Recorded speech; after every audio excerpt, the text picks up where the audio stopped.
ሰላም እንደምን ቆያችሁ? መታመሜን ሰምታችሁ በጣም ብዙ ሰዎች እየተጨነቃችሁ ነው። መታመሜን የነገርኳችሁ እንድትጨነቁ ፈልጌ ሳይሆን እንድትጸልዩልኝ ስለሚፈልግ ነው።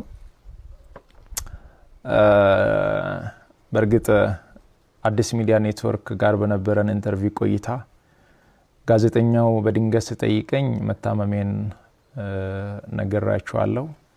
አሁንም ቢሆን ሁላችሁም በየእምነታችሁ እንድትጸልዩልኝ እፈልጋለሁ። ህመሙ የጀመረው አሁን አይደለም፣ ተላምደናል።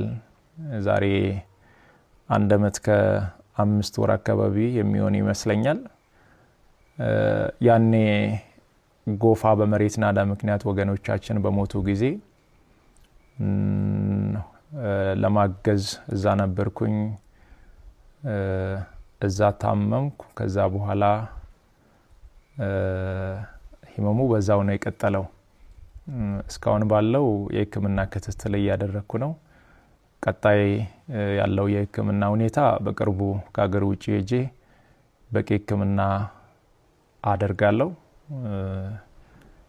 ህክምና ብቻ ሳይሆን በዚህ ሰዓት ለኔ የሚያስፈልገው ኢትዮጵያ እናቶች፣ ኢትዮጵያ አባቶች፣ ወጣቶች ሁላችሁም በየእምነታችሁ እንድትጸልዩልኝ እፈልጋለሁ።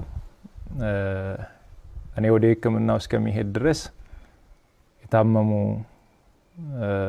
አልጋ ላይ ያሉ ወገኖችን እያሳከምን እንቆያለን።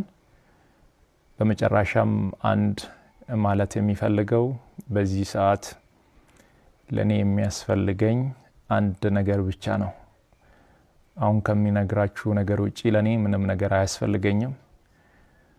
ሁላችሁም በየእምነታችሁ ጸልዩልኝ። ጸሎትና ጸሎት ብቻ ነው የሚያስፈልገኝ። ከዛ በተረፈው እግዚአብሔር ሁሉን ይችላል። አመሰግናለሁ።